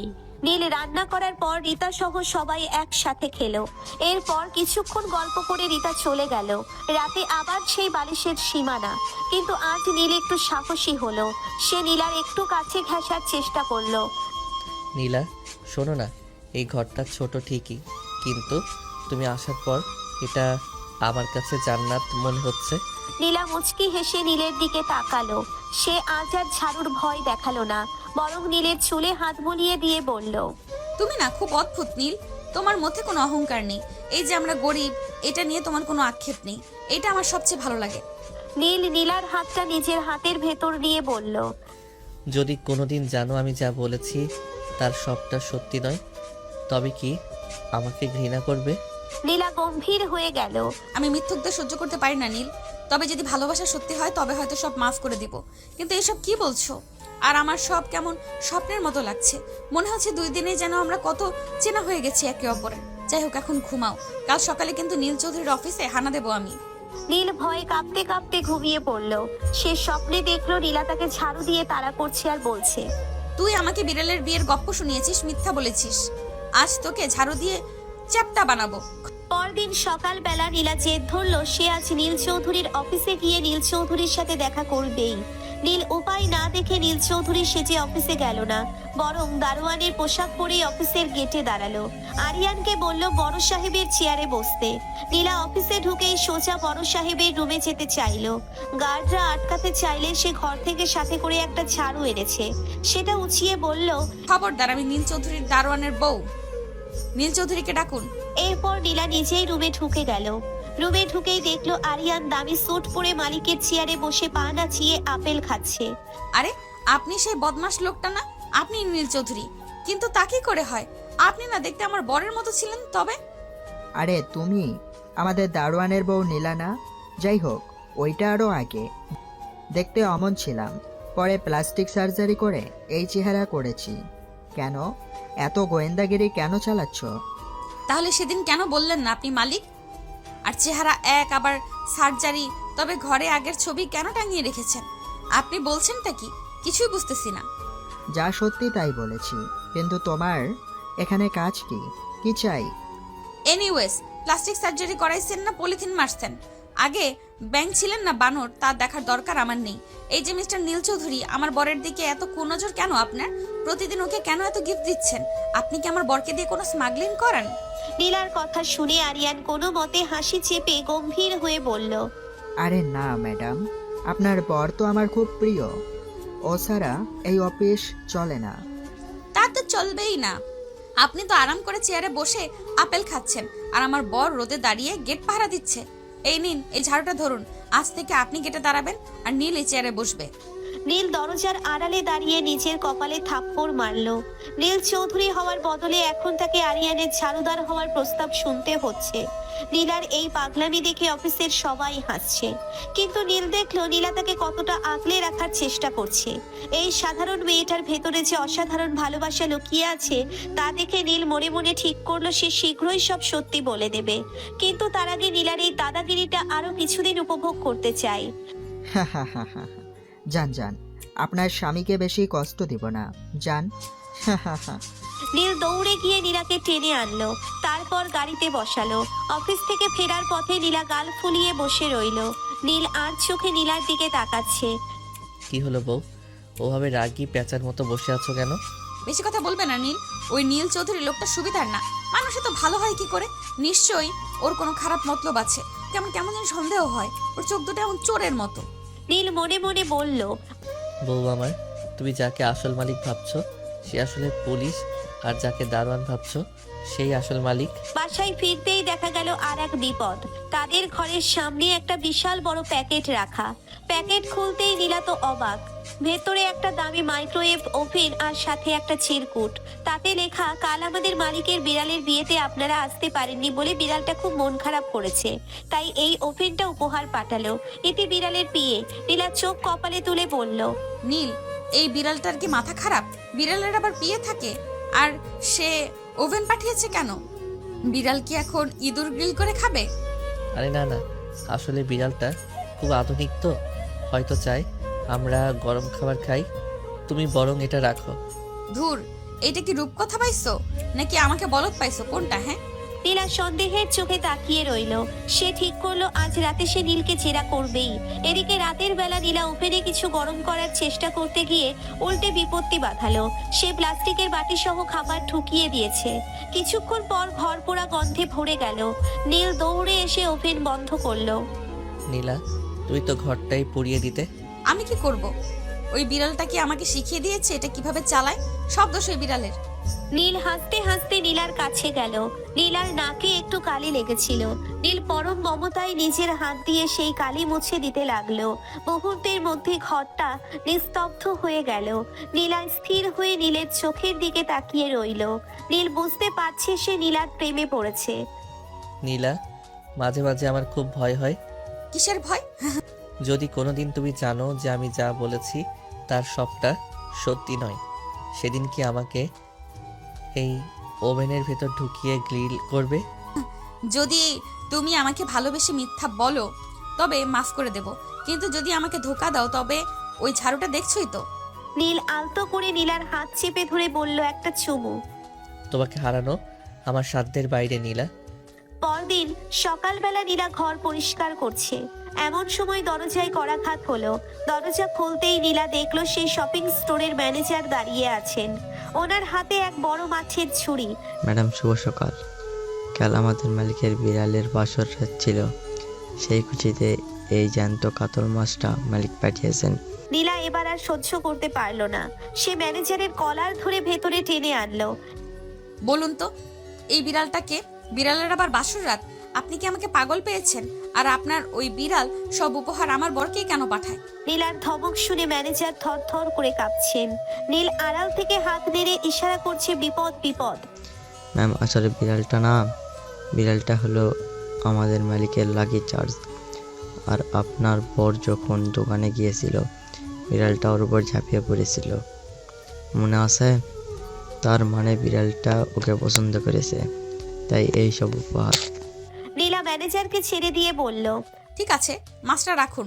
তবে কাল যদি বিড়ালটা তার বাচ্চার জন্য ফিডার পাঠায়, তবে আমি সোজা আপনার মালিকের অফিসে গিয়ে কামড় দিয়ে আসবো। ম্যানেজার কোনো মতে যান বাঁচিয়ে পালালেন। নীল তখন হাসতে হাসতে মেঝেতে গড়াচ্ছে। বিকালে নীল আর নীলা নদীর পাড়ে হাঁটতে গেল। নীল আজ খুব দামি একটা পারফিউম মেখেছে, মূলত ভুল করেই নিজের ড্রয়ার থেকে নিয়ে এসেছে আর অভ্যেস মতো গায়ে মেখে ফেলেছে। নীল, আমার গায়ে এত দামি গন্ধ কেন? এটা তো সেই চৌধুরী সাহেবের কেবিনে যে গন্ধ ছিল তার মতো গন্ধ লাগছে। ও ওটা আসলে ওই যে কাল ওভেনের প্যাকেটের সাথে একটা সেন্টের শিশি ফ্রি ছিল, ওইটাই মেখেছি। নীলা নীলের কাছে এসে দাঁড়ালো। নদীর বাতাস নীলের চুলগুলো উড়িয়ে নীলের মুখে ফেলছে। শোনো নীল, তোমার টাকা নেই তাতে আমার কিছু যায় আসে না, কিন্তু এই যে তুমি ছোট ছোট জিনিসে আমাকে খুশি রাখো, এটাই আমার বড় পাওয়া। একদিন আমাদের অনেক টাকা হবে, সেদিন আমরা নিজেরাই একটা স্টোর খুলবো আর সেখানে সত্যি সত্যি বিড়ালের বিয়ে দিব। নীল মুগ্ধ হয়ে নীলার দিকে তাকিয়ে থাকলো। সে ভাবলো, এই মেয়েটার সরলতা আমার কোটি টাকার চেয়েও দামি। হঠাৎ নীলা দেখলো নদীর ঘাটে একটা দামি কালো গাড়ি দাঁড়িয়ে আছে, আর তার ভেতরে আরিয়ান মালিকের সাজে এক মেয়ের সাথে হাসাহাসি করছে। দেখো দেখো নীল, ওই যে তোমার বদমাস মালিক আরিয়ান, ও এখানে মেয়ে নিয়ে ঘুরছে আর তুমি রোদে কাজ করো। চলো ওর টায়ার পাংচার করে দিয়ে আসি। নীল নীলাকে নিয়ে পড়লো বিপাকে। সারাক্ষণ ওর মাথা গরম হয়ে থাকে। নীল কি করবে বুঝতে না পেরে ওর হাত চেপে ধরলো। না না নীলা, ওটা করো না, চাকরিটা সত্যিই চলে যাবে। মজা করছিলাম ভিতু বর আমার। চলো বাসায় যাই, ওই কাতল মাছটা আজ রান্না করতে হবে। নীল মনে মনে ভাবলো, এই লুকোচুরি খেলাটা যত বাড়ছে, নীলার প্রতি আমার টান তত তীব্র হচ্ছে। কিন্তু যখন সত্যিটা সামনে আসবে, সেদিন কি হবে? ওরা বাসায় ফিরে আসে। নীলা মাছটা কেটে রান্না বসায়। নীল কাজের বাহানায় চুপি চুপি ওকে দেখতে থাকে। নীলা সেদিকে তাকিয়ে কথা বলছিল। নীল, তাড়াতাড়ি টমেটোটা কেটে দাও, তরকারিতে দিতে হবে। হ্যাঁ, এই মেয়ের উসিলায় আর কি কি করতে হয় কে জানে। কি বললে? কই না, কিছু না তো, দিচ্ছি। নীল নীলাকে টমেটো কেটে এগিয়ে দেয়। নীলা রান্না করতে থাকে। রান্না প্রায় শেষ পর্যায়ে। নীলার চুলগুলো দক্ষিণা বাতাসে উড়ছিল, কপালে বেয়ে ঘাম পড়ছিল। নীলের ইচ্ছে হচ্ছিল সে দৌড়ে গিয়ে ওরা ঘামগুলো মুছে দেয়। সে মনে মনে হেসে দেয় নীলাকে তার এত ভালো লাগছে কেন। তার জন্য কোটিপতি থেকে দারোয়ান বর হলো। আয়েশ আরামের জীবন ছেড়ে কুড়ে ঘরে বসবাস শুরু করলো। হেঁটে নতুবা রিক্সা করে চলাচল শুরু করলো। বাড়ির কাজও করছে। এত স্যাক্রিফাইস কেন করছে সে? তবে কি সে নীলাকে ভালোবেসে ফেলেছে? নীলকে হাঁ করে নীলার দিকে তাকিয়ে থাকতে দেখে নীলা তার কানের গোড়ায় চুলগুলো গুজতে গুজতে হেসে বলল, কি হয়েছে? অমন হা করে আছো কেন? দেখছি। কি দেখছো? তোমাকে দেখছি। তোমার অবাধ্য চুলগুলো যখন তোমার গালের কাছে এসে অযথা নাচানাচি করে, তোমাকে বিরক্ত করছে, আর তুমি আঙুল ছুঁয়ে তা আলতো করে গজে দিচ্ছ, তখন ভাবছি তোমার ওই চুল কত সৌভাগ্যবান, তোমার গালের ছোঁয়া পেলো, হাতের ছোঁয়া পেলো। হাসছো কেন? আমি তো হাসার মতো কিছু বলিনি। তুমি রোমান্টিক কথাও বলতে পারো? আমি তো ভেবেছি তুমি একটা রোবট। শুধু রোমান্টিক কথা নয়, রোমান্সও করতে জানি, দেখবে? হয়েছে হয়েছে, ঢং করতে হবে না। তোমার বিশ্বাস হচ্ছে না তাই না? নীল বিভোর চোখে নীলার দিকে এগিয়ে আসতে থাকলো। নীলা হাঁ করে তাকায়। এর আবার কি হলো? এমন করে তাকাচ্ছ কেন? আর এইভাবে বা এগোচ্ছ কেন? দেখো দেখো, এগোবে না কিন্তু, হ্যাঁ একদম এগোবে না। ভয় পাচ্ছ কেন? তুমি তো বললে আমি রোমান্স জানি না, রোবট। তো এবারে দেখো রোমান্স জানি কিনা। আর আমি তো তোমার বিয়ে করা বরই, এত ভয়ের কি? এই না না, একদম না, একদম এগোবেন না। আমার কিন্তু আমার ভুল হয়ে গেছে। এখনো তো কিছু করিনি, তার আগেই পোলটি নিয়ে নিলে। নীল আস্তে আস্তে নীলার কাছে চলে এলো। তারপর আচমকা নীলার কোমরে টান মেরে তাকে শক্ত করে নিজের সাথে মিশিয়ে নিল। নীলার সারা শরীর বেয়ে একটা শিরশির অনুভূতি বয়ে গেল। শরীরটা হঠাৎ কেমন জ্বর লাগতে শুরু করলো। এমন অনুভূতি আগে কখনো হয়নি। সে চোখ বন্ধ করে নিল। নীল একদম কানের কাছে গিয়ে আলতো করে একটা কামড় দেয়। নীলা শক্ত করে নীলকে জড়িয়ে ধরে, ঘন ঘন নিঃশ্বাস নিতে থাকে। তারপর নিজেও নীলের ঠোঁটে চুমু দিতে চায়। তখনই নীল পেছনে সরে গিয়ে হাসতে থাকে। এটা কি হলো? তুমি না বললে রোমান্টিক না, এবার দেখলে তো, ছুতে না ছুতেই তুমি পড়তে শুরু করেছো। নীলা লজ্জা পেয়ে গেল। সত্যি নীলের ছোঁয়ায় সে নিজেও খেই হারিয়ে ফেলেছিল, কিন্তু স্বীকার না করে বলল, মোটেও না। কই, আমি তো কিছু করিনি, তুমিই তো সব করলে। হ্যাঁ দেখেছি আমি, লোকালেও কোনো লাভ নেই। এই খুন্তি দেখেছো? পিটিয়ে একদম সোজা করে দেবো। পরদিন সকালে নীল ডিউটিতে বের হওয়ার পর নীলা চুপি চুপি তার চাচার আলিশান প্রাসাদে গিয়ে হাজির হলো। নীলা ভেতরে ঢুকতেই তার চাচা মিস্টার তালুকদার বড় এক মগ কফি হাতে হাসি মুখে এগিয়ে এলেন। কি রে মা, খবর কি? কেমন চলছে তোর সেই দারোয়ানের সংসার? চাচা, আপনার কথা মতো আমি সেই দারোয়ান ছেলে নীলকেই বিয়ে করেছি। এখন তো আপনার খুশি হওয়ার কথা। আপনি বলেছিলেন ওকে বিয়ে করলে আপনি আমাকে আপনার কোম্পানি তালুকদার গ্রুপ অফ ইন্ডাস্ট্রিজের বড় কোনো সুযোগ দিবেন। এখন দিন, আমি চাই আমার বড় একদিন মাথা উঁচু করে দাঁড়াক। আরে পাগলি মেয়ে, এখন এত তাড়াহুড়া কিসের? তোরা আগে সংসারটা ভালো করে গুছিয়ে নি, একে অপরকে ঠিকমতো বোঝ। আমি আমার কথা রাখবো, আগে নীলকে বুঝতে দাও অভাব কি জিনিস, তারপর না হয় সুযোগটা দেব। যা এখন ঘরে যা, বর ফিরে এসে তোকে না পেলে আবার চিন্তা করবে। নীলা মন খারাপ করে বস্তির ঘরে ফিরে এলো। ঘরে ফিরে সে তার মাকে ফোন দিল। তার মা গ্রামে থাকেন। মায়ের সাথে কথা বলে নীলার মনটা একটু হালকা হলো। ঠিক তখনই নীল ঘরে ঢুকলো। নীলের পরনে এখনো সেই দারোয়ানের ইউনিফর্ম। কোথায় ছিলে নীলা? আমি সেই কখন থেকে তোমাকে খুঁজছি, পাইনি তো। এই তো এখানেই ছিলাম। কেন? মিথ্যে বলো না নীলা, আমি গেটে উকি দিয়েছি, ঘর তালা বন্ধ ছিল। কোথায় গিয়েছিলে? উফা, তো জেরা করছো কেন? ওই যে আমার এক পুরনো বান্ধবীর সাথে দেখা করতে গিয়েছিলাম, ওর সাথে গল্প করতে করতে সময় চলে গেছে। নীল এক দৃষ্টিতে নীলার দিকে তাকিয়ে রইল। তার মনে একটা সন্দেহ দানা বাঁধছে। নীলা বান্ধবীর কথা বললেও তার সাজগোজে বা আচরণে তেমনটা মনে হচ্ছে না। নীল একটু গম্ভীর হয়ে বলল, আচ্ছা নীলা, তোমার কথা বাদ দাও। তোমার মাকে তোমার কাছে আনো না কেন?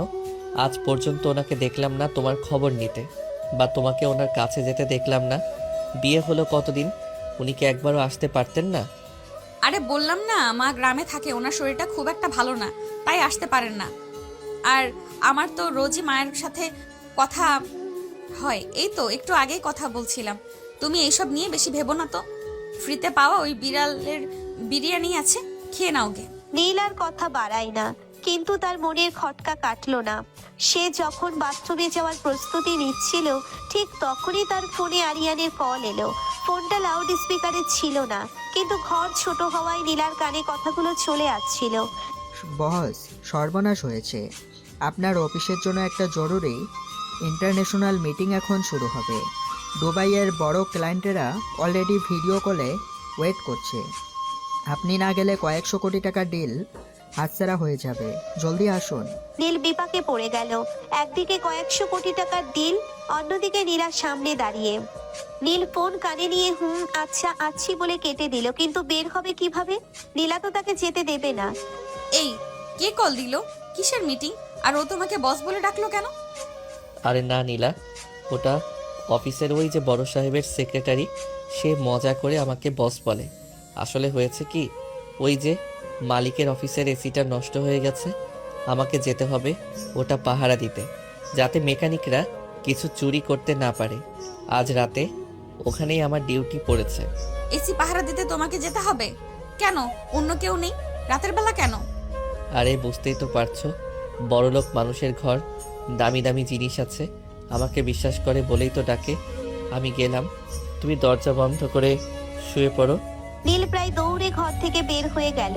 কিন্তু নীলা জানালার গ্রিল ধরে তাকিয়ে রইল। সে দেখলো নীল গেট দিয়ে বের হয়ে কোনো রিকশায় নয়, বরং একটা কালো কাঁচওয়ালা দামি গাড়ি তার সামনে এসে থামলো। আর নীল তাতে চট করে উঠে পড়লো। দারোয়ানের ডিউটি দিতে কি লোকের দামি প্রাইভেট কারে যায়? আর গাড়ির চালক তো দেখতে সেই লোকটার মতো যে সেদিন নীল চৌধুরী সে যে বসেছিল। ব্যাপার কি? নীলকে আমাকে সত্যি কিছু লুকাচ্ছে? কাল সকালে আবার ওই অফিসে যেতেই হবে। নীল তো দামি গাড়িতে চড়ে অফিসে ভোর দৌড় দিল। কিন্তু নীলাও কম কিসের, সে নিজের ওড়নাটা কোমরে শক্ত করে বেঁধে এক রিক্সাওয়ালাকে বলল, চাচা ওই কালো গাড়িটার পিছু করেন, যদি ধরতে পারেন তবে ভাড়ার সাথে ফ্রিতে পাওয়া এক প্যাকেট বিরিয়ানি দিব। রিক্সাওয়ালাও বিরিয়ানির লোভে প্যাডেল মারলো তুফানের গতিতে। নীল অফিসে পৌঁছে দ্রুত স্যুটে পরিবর্তন করে মিটিংয়ে বসেছে। ঠিক তখনই নীলা অফিসের গেটে হাজির। নীল সিসিটিভিতে নীলাকে দেখে আতঙ্কে চেয়ার থেকে পড়ে যাওয়ার উপক্রম হলো। সে দ্রুত আরিয়ানকে ইশারা করলো। আরিয়ান এবার এক নতুন নাটক সাজালো। নীলা ভেতরে ঢুকতেই দেখলো আরিয়ান মালিকের সাজে একটা ঝাড়ু হাতে নিয়ে দাঁড়িয়ে আছে, আর নীল দারোয়ানের সাজে একটা দামি সোফায় বসে পা নাচিয়ে আপেল খাচ্ছে। এ কি নীল, তুমি বড় সাহেবের চেয়ারে বসে আপেল খাচ্ছ? আর বড় সাহেব ঝাড়ু দিচ্ছেন কেন? আরে নীলা, তুমি বোঝো না কেন? আজ অফিসে অদল বদল দিবস পালন করা হচ্ছে। মালিক আজকে চাকর হয়েছে, আর আমি আজকে মালিক। বড় সাহেব মানত করেছিলেন যে বিড়ালের বিয়ে ঠিকঠাক হলে তিনি একদিন অফিসের মেঝে ঝাড়ু দেবেন। হ্যাঁ ম্যাডাম, আমি আজ খুব পাপ বোধ করছি। নীল সাহেব আজ আমার মালিক, উনি যা বলবেন আজ তাই হবে। তাই নাকি? তাহলে নীল সাহেব আপনার গাড়িটা কোথায়? আমি তো দেখলাম আপনি রাজকীয় গাড়িতে চড়ে আসলেন। ও, ওই গাড়ি? ওটা তো আসলে একটা ভাড়া করা গাড়ি। বড় সাহেব ঝাড়ু দেবেন বলে আমাকে দিয়ে পাঠিয়েছেন, যাতে আমার রাজকীয় ফিল হয়। বিশ্বাস না হলে বড় সাহেবকে জিজ্ঞেস করো। জি ম্যাডাম, একদম ঠিক। গাড়িটা আমি পাঠিয়েছিলাম। এখন দয়া করে আমাকে ঝাড়ু দিতে দিন, না হলে বিড়ালটা অভিশাপ দিবে। নীলা মাথা চুলকাতে চুলকাতে বেরিয়ে গেল। তার মাথায় কিছুতেই ঢুকছে না যে একটা বিড়ালকে কেন্দ্র করে একটা অফিস কিভাবে এভাবে পাগল হয়ে যেতে পারে। রাতে বাসায় ফেরার পর নীলা গাল ফুলিয়ে বসে আছে। নীল ঘরে ঢুকতেই দেখলো রান্না বান্না কিছুই হয়নি। তোমার আর ওই অফিসে পাগলামি আমার আর ভালো লাগছে না নীল। তোমরা কি আমাকে সত্যি বোকা ভাবো? ওই বিড়ালের গোষ্ঠীর এত নিয়ম কেন? আরে রাগ করো কেন পাগলি? দেখো আজ তোমার জন্য কি এনেছি। আবার কি? ইঁদুরের জন্মদিনের কেক? না, এই দেখো, নীল অপরাজিতা ফুল। আজ সারাদিন খুব টেনশনে ছিলাম যে আমার বউটা বুঝি রেগে আছে। শোনো নীলা, দুনিয়াটা গোলক ধাঁধার মতো, কিন্তু এই গোলক ধাঁধাই তুমি আমার সবচেয়ে ধ্রুব সত্য। তোমার এই রাগী মুখটা না দেখলে আমার রাতের ঘুম আসে না। নীলের কথাগুলো শুনে নীলার রাগ পানি হয়ে গেল। নীল নীলার হাত ধরে টেনে বাড়ির সামনে ছোট্ট ঘাস ভরা উঠানে নিয়ে গেল। আজ রাতটা অদ্ভুত সুন্দর, মাথার উপর বিশাল এক রূপালী চাঁদ। দেখো নীলা, ওই চারটার কিন্তু কোনো অভাব নেই, অথচ ও একাই কত সুখী। আমাদেরও হয়তো অনেক নেই, কিন্তু আমরা দুজন একসাথে আছি, এটাই কি বড় আনন্দ নয়? নীল একটা ভাঙা টিন দিয়ে বানানো তবলার মতো শব্দ করতে শুরু করলো, আর নীলা খিলখিল করে হাসতে হাসতে নাচতে শুরু করলো। তারা একে অপরের হাত ধরে গোল হয়ে ঘুরতে লাগলো। হাসতে হাসতে দুজনেই ক্লান্ত হয়ে ঘাসের ওপর শুয়ে পড়লো। জানো নীল, ছোটবেলায় ভাবতাম রাজপুত্র বিয়ে করব, কিন্তু এখন মনে হয় এক রাজপুত্রের চেয়ে এক পাগল দারোয়ান অনেক ভালো। তুমি জানো না নীলা, তোমার এই রাজপুত্র তোমার পাশেই শুয়ে আছে, কিন্তু রাজপ্রাসাদের চেয়ে তোমার এই ছোট্ট উঠানটা আজ আমার কাছে বেশি দামি। নীল আজ চোখে নীলার দিকে তাকালো। চাঁদের আলোয় নীলার মায়াবী মুখটা দেখে সে বুঝতে পারলো এই মেয়েটার প্রেমে সে শুধু পড়েনি, হাবুডুবু খাচ্ছে। ওদিকে নীলাও মনে মনে ভাবছিল নীল যতই সাধারণ হোক, ওর চোখের ওই গভীরতা কোনো সাধারণ মানুষের হতে পারে না। দুজনেই দুজনকে ভালোবাসার কথা বুঝতে পারছে, কিন্তু কেউ মুখ ফুটে কিছু বলছে না। এক অদ্ভুত নীরবতা আজ সুখে রাতটা কাটতে লাগলো। পরদিন সকালবেলা নীলা যেন খুশির চোটে ডানা মেলে উঠছে। তার চাঞ্চল্য দেখে কে বলবে যে সে একটা বস্তির ভাঙা ঘরে থাকে? নীল ঘুমে আচ্ছন্ন। এমন সময় নীলা কোত্থেকে এক বালতি জল আর কিছু মেছো বাঘের মতো বড় বড় কই মাছ নিয়ে হাজির হলো। ওহে নীল সাহেব, ওঠো, দেখো আজ বিড়াল দিবসের পরবর্তী উপহার হিসেবে বিড়ালের খালাতো ভাই আমাদের জন্য এই জ্যান্ত কই মাছ পাঠিয়েছে। কি? বিড়ালের খালাতো ভাই? ওটা আবার কে? আরে ওই যে তোমার অফিসের পিয়ন, সে এসে দিয়ে গেল। এখন তাড়াতাড়ি ওঠো, এই মাছগুলো বড্ড লাফাতে জানে, এদের সাথে আজ কুস্তি লড়তে হবে। নীলা মাছগুলো কাটতে গিয়ে দেখলো একটা মাছ লাফ দিয়ে সোজা নীলের লুঙ্গির ভাঁজে ঢুকে পড়েছে। নীল তো ভয়ে লাফিয়ে খাটের উপর উঠে চিৎকার শুরু করলো। ওরে বাবারে, নীলা বাঁচাও, মাছটা তো আমাকে কামড়ে দেবে। আরে ভয় পেও না, ওটা তো মাছ, কুমির না। তুমি বরং স্থির হয়ে দাঁড়াও, আমি এটাকে ধরছি। নীলা মাছ ধরতে গিয়ে নীলের ওপর ঝাঁপিয়ে পড়লো, আর অমনি দুজনে ধপাস করে মেঝের ওপর পড়ে গেল। মাছটা তখন গলার কাছে লাফাচ্ছে আর নীলা হাসতে হাসতে গড়িয়ে পড়ছে। নীলের অবস্থা কাহিল, কিন্তু নীলার ওই বাঁধ ভাঙা হাসি দেখে সে রাগ করতেও ভুলে গেল। নীল অফিসে যাওয়ার সময় নীলা বায়না ধরলো সে আজ নীলকে টিফিন পৌঁছে দেবে। নীল তো মহা বিপদে। সে অফিসে গিয়ে আরিয়ানকে বলল। দোস্ত, আজ নীলা আসছে, আজ কি করবি? আরিয়ান মাথায় হাত দিয়ে বসেছিল। সে বলল, আজ আর অদল বদল দিবস চলবে না। আজ আমরা সাজবো, অফিস পিকনিক। আজ আমরা সবাই মাটিতে বসে ভাত খাবো, আর আমি হব বাপুরচি। নীলা অফিসে গিয়ে দেখলো আরিয়ান রান্নাঘরের অ্যাপ্রন পরে বড় এক কড়াইয়ে ডাল নাড়ছে, আর নীল ম্যানেজারদের নিয়ে মাটিতে বসে কলাপাতা নিয়ে অপেক্ষা করছে। এ কি, নীল চৌধুরী সাহেব রান্না করছেন? আর তুমি কোথায়? এই তো নীলা, আমি এখানে। বড় সাহেব বলেছেন আজ অফিসে কোনো ভেদাভেদ নেই। উনি আজ সবাইকে নিজের হাতে রেঁধে খাওয়াবেন। উনি নাকি গতকাল রাতে স্বপ্নে দেখেছেন বিড়ালের বিয়েতে যারা ভালো মন্দ খায়নি তাদের জন্য এটা বাধ্যতামূলক। বাপরে, এই অফিসের মালিক তো পুরাই দয়ালু। তা সাহেব, ডালটা যেন বেশি পাতলা না হয়, তাহলে কিন্তু আমি ঝাড়ু দিয়ে দেখিয়ে দেব ডাল কত ঘন হতে হয়। নীল ঘামতে ঘামতে কাহিল হলো, আর নীলা পুরো অফিসে ঘুরে ঘুরে সবার প্লেটে লবণ আর লেবু দিয়ে বেড়াতে লাগলো। তার এই চঞ্চলতা আর দুষ্টুমি দেখে অফিসের গম্ভীর পরিবেশটা যেন মেলায় পরিণত হলো। আরিয়ান তো আড়ালে গিয়ে হাসতে হাসতে পেটে খিল ধরিয়ে ফেললো। বাসায় ফেরার পথে নীলা হঠাৎ করেই এক মেলা দেখে বায়না ধরলো সে নাগরদোলায় চড়বে। নীল রাজি ছিল না, কিন্তু নীলার সেই জেদের কাছে তাকে হার মানতে হলো। নাগরদোলায় চড়ে নীলা ভয়ে চিৎকার করে নীলকে জড়িয়ে ধরলো। ওমা নীল, আমি মরে যাব, আমাকে শক্ত করে ধরো। ভয় নেই পাগলি, আমি তো আছি। মেলা থেকে নীল নীলার জন্য একগুচ্ছ লাল ছুরি কিনে দিল। নীলা খুশিতে নীলকে জড়িয়ে ধরে বলল, জানো নীল, তোমার মতো দারোয়ান স্বামী পাওয়াও ভাগ্যের ব্যাপার। নীল মনে মনে ভাবলো, আর তোমার মতো রাজকন্যা পাওয়া তো আমার জীবনের শ্রেষ্ঠ উপহার। রাতে দুজনে যখন বারান্দায় বসে ওই লাল ছুরির শব্দ শুনছিল, তখন নীল বুঝতে পারলো এই চঞ্চল মেয়েটাই তার জীবনের স্থিরতা। নীলাও বুঝলো নীলের ভালোবাসাটুকু একদম খাঁটি। কেউ কাউকে কিছু বলল না, কিন্তু দুজনের হৃদয়ে যেন এক সুরে গান বেজে উঠল। পরদিন নীল চৌধুরী তার আলিশান বাড়িতে বসে বোন রীতার সাথে মন খুলে কথা বলছে। রীতা হাসি মুখে ভাইয়ের দিকে তাকিয়ে আছে। আপু জানো, বাবা মা আমাদের জন্য সত্যি এক হিরে খুঁজে রেখেছিলেন। নীলা রিক্সাওয়ালার মেয়ে হয়ে যে ত্যাগ আর ভালোবাসা দেখিয়েছে তা কোনো কোটিপতি মেয়ে দেখাতে পারতো না। আমার বাবা মা মানুষ চিনতে ভুল করেননি। ঠিক বলেছিস নীল, মেয়েটা আমাদের পরিবারের জন্য একদম যোগ্য। কিন্তু আর কতকালই নাটক চলবে? কাল ওকে একটা ক্যান্ডেল নাইট ডিনার ডেটে নিয়ে যা, সেখানে সব সত্যি খুলে পড়। তারপর ওকে ধুমধাম করে আমাদের এই বাড়িতে নিয়ে আয়। এই লুকোচুরি এবার সমাপ্তি হওয়া দরকার। হ্যাঁ আপু, এই মিথ্যাগুলো বলতে বলতে আমার দম বন্ধ হয়ে আসছে। কালই হবে আমাদের নতুন জীবনের শুরু। পরদিন নীল তার অফিসের রুফটপে চমৎকার এক ক্যান্ডেল লাইট ডিনারের আয়োজন করলো। চারিদিকে মোমবাতি, দামি অর্কিড ফুল আর মৃদু মিউজিক। নীল আজ দামি ব্ল্যাক স্যুট পরে একদম রাজপুত্রের মতো সেজেছে। নীলাকে বলা হয়েছে সে যেন সন্ধ্যার পর অফিসের ছাদে আসে, কারণ বিড়ালের খালাতো ভাইয়ের বিয়ে উপলক্ষে আজ বড় সাহেব বড় দাওয়াত দিয়েছেন। নীলা মনের আনন্দে লাল শাড়ি আর মেলা থেকে কেনা সেই চুড়িগুলো পরে অফিসে পৌঁছলো। সে যখন নিঃশব্দে ছাদের দরজার কাছে পৌঁছলো, তখন সে দেখলো নীল আর আরিয়ান আড্ডা দিচ্ছে। নীল তখন পিঠ ফিরিয়ে দাঁড়িয়েছিল। বুঝলি আরিয়ান, নীলা মেয়েটা আসলেই ভীষণ বোকা। এত নাটক, বিড়ালের বিয়ে, অদল বদল দিবস, যা বলেছি সব চোখ বন্ধ করে বিশ্বাস করেছে। এত কিছুর পরও ও বুঝতে পারিনি যে আমরা এতদিন ওর সাথে অভিনয় করেছি। বেচারি সারল্যের মূর্ত প্রতীক।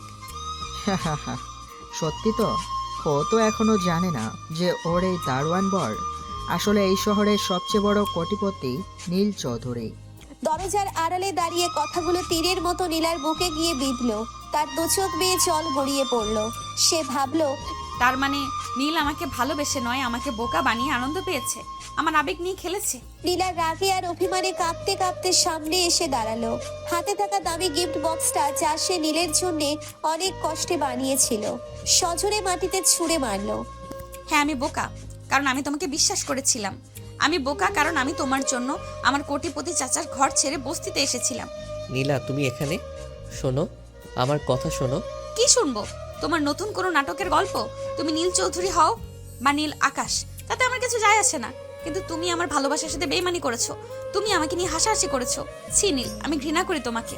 নীল কিছু বলতে যাওয়ার আগেই নীলা ঝড়ের বেগে সেখান থেকে বেরিয়ে গেল।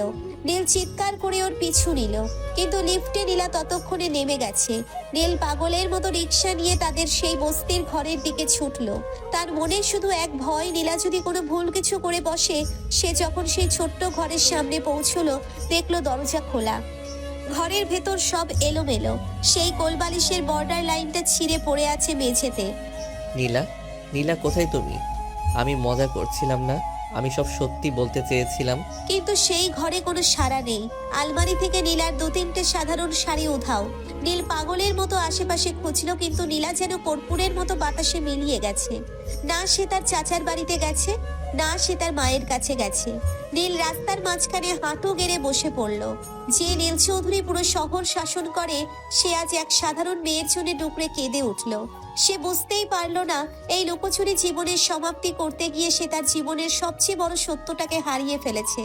চোখে জল আর মনে পাহাড় সমান অভিমান নিয়ে নীলা সোজা গিয়ে হাজির হলো তার চাচার প্রাসাদে। তার চাচা মিস্টার তালুকদার ড্রয়িং রুমে বসে নিউজ পেপার পড়ছিলেন। নীলাকে আলুথালু বেশে কাঁদতে দেখে তিনি বিচলিত হয়ে উঠলেন। চাচা, আপনি আমায় একই নরকে ঠেলে দিয়েছিলেন। আপনার ওই গুণধর দারোয়ান নীল আসলে একজন জালিয়াত। সে বড়লোকের ছেলে হয়ে আমার সাথে গরিব সেজে নাটক করেছে, আমাকে নিয়ে হাসাহাসি করেছে। বস মা, শান্ত হ। নীল কোনো জালিয়াত নয়। নীল আমার সবচেয়ে কাছের বন্ধুর ছেলে। আমরা 2 বন্ধু মিলে তোদের ছোটবেলাতেই একে অপরের সাথে কথা দিয়ে রেখেছিলাম। আপনি জানতেন? কিন্তু তোদের কাউকেই একে অপরের পরিচয় দেয়নি। আমি চেয়েছিলাম নীল যেন এমন এক জীবনসঙ্গী পায় যে তার টাকা দেখে নয়, তার মন দেখে ভালোবাসবে। আর তুইও নীলকে এক দারোয়ান জেনেই ভালোবেসেছিস। অভাবের সংসারে আলু ভর্তা খাইয়ে ওর সাথে হেসে খেলে কাটিয়েছিস। এটাই ছিল তোর আসল পরীক্ষা। আজ থেকে তুই আর সামান্য রিক্সাওয়ালার মেয়ে নস, তুই আমার এই বিশাল তালুকদার গ্রুপ অফ ইন্ডাস্ট্রিজ এর বর্তমান এমডি, ম্যানেজিং ডিরেক্টর। তার মানে নীল কোটিপতি হয়ে ওই ভাঙা ঘরে মশার কামড় খেয়েছে শুধু আমার জন্য। সে ওভেন থেকে শুরু করে বিড়ালের বিয়ে সব পাগল করার নাটক করেছে শুধু আমার মন জয় করতে। একদম ভাই, সেও নিজের পরিচয় লুকিয়েছে, তুইও লুকিয়েছিস। সেও তোকে সত্যি ভালোবাসে মা। আর তোর মায়ের কথা চিন্তা করিস না, তাকে আমি সসম্মানে শহরে নিয়ে আসছি। এখন তুই যা, তোর বরটাকে আর কাঁদাস না। তুই এবার তোর আসল পরিচয় নিয়ে ওর সামনে দাঁড়া। ওদিকে নীল তখন সেই বস্তির অন্ধকার ঘরে বসে নীলার একটা পুরনো ছুরি হাতে নিয়ে ডুকরে কাঁদছে। ঠিক তখনই ঘরের দরজায় একটা দামি সুগন্ধি আর লাল শাড়ির খসখস শব্দ হলো। নীল মুখ তুলেই দেখলো নীলা দাঁড়িয়ে আছে, কিন্তু এ এক অন্য নীলা। তার গলায় দামি হীরের হার, চোখে আত্মবিশ্বাস আর ঠোঁটে মায়াবী হাসি। নীলা, তুমি ফিরে এসেছো। আর এই রাজকীয় সাজ, তার মানে তুমি আমাকে ক্ষমা করে দিলে? ক্ষমা করার আগে একটা শর্ত আছে মিস্টার নীল চৌধুরী।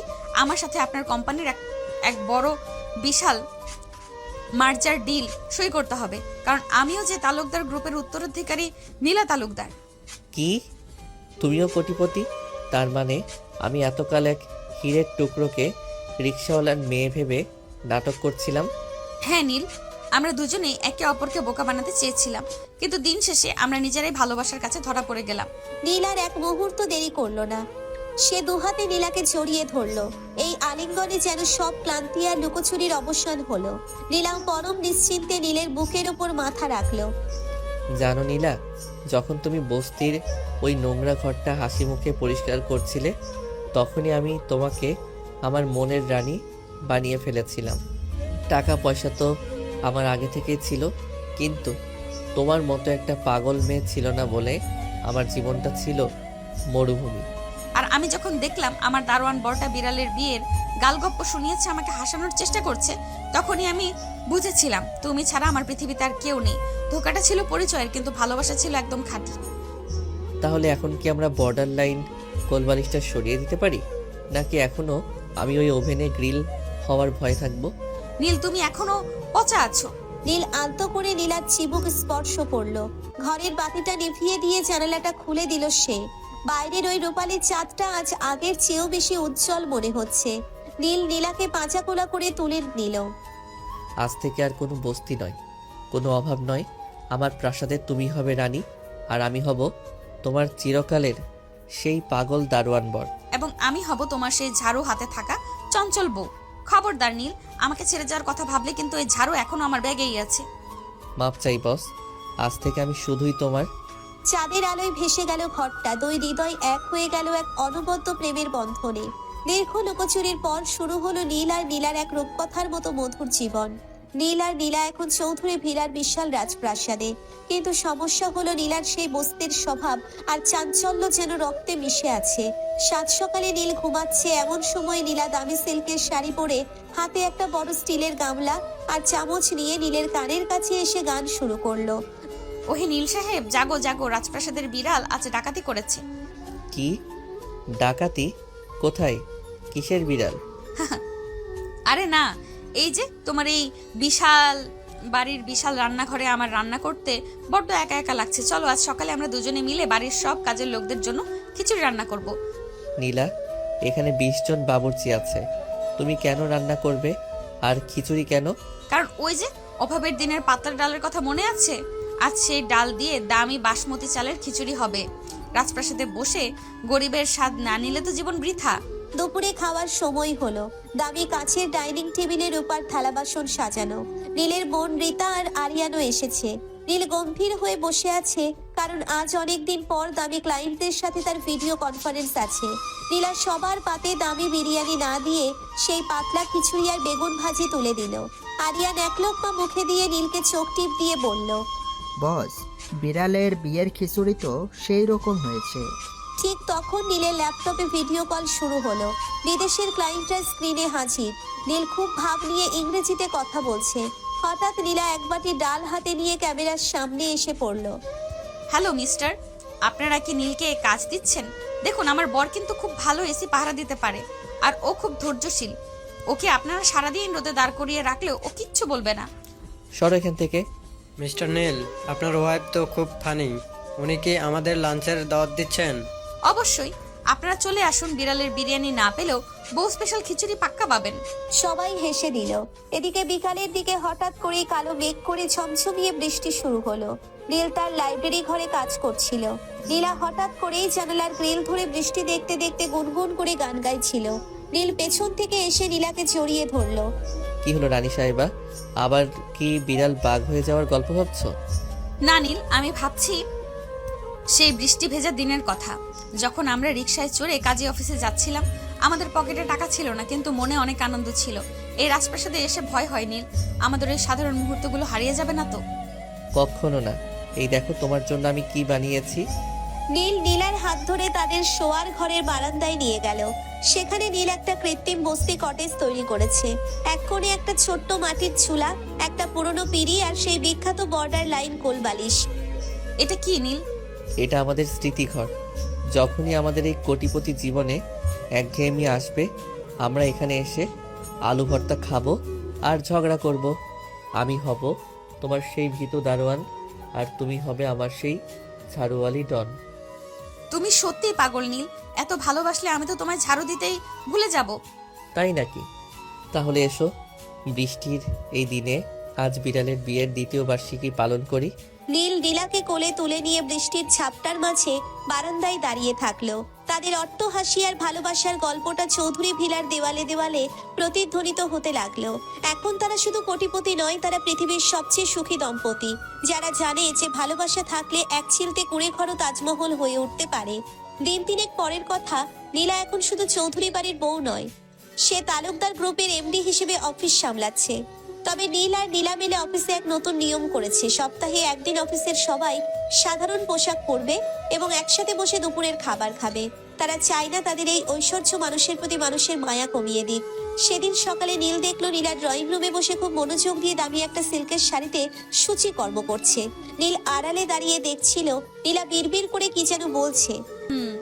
এই ফুলটা এখানে দিলে যা লাগবে না, এদিকে নীল কি পছন্দ করবে এটা? তবে মানুষটা বড্ড বেশি সুন্দর হয়ে যাচ্ছে দিন দিন। আবার যদি কোনো বিড়াল এসে ওকে পছন্দ করে ফেলে তবে তো বিপদ। কোনো বিড়ালের সাধ্য নেই এই দারোয়ানকে নিয়ে যায়, কারণ আমার লাইসেন্স তো এক রাগী এমডির কাছে জমা দেওয়া। আরে আপনি সবসময় আরে পেতে কথা শুনেন কেন? নিজের বউয়ের মনের কথা শোনা কি অপরাধ? আচ্ছা শোনো, আজ রাতে আমাদের কোনো কাজ নেই, চলো না শহর থেকে দূরে কোথাও ঘুরে আসি। নীল নীলাকে নিয়ে গেল তাদেরই এক বাগান বাড়িতে, যা শহরের কোলাহল থেকে অনেক দূরে।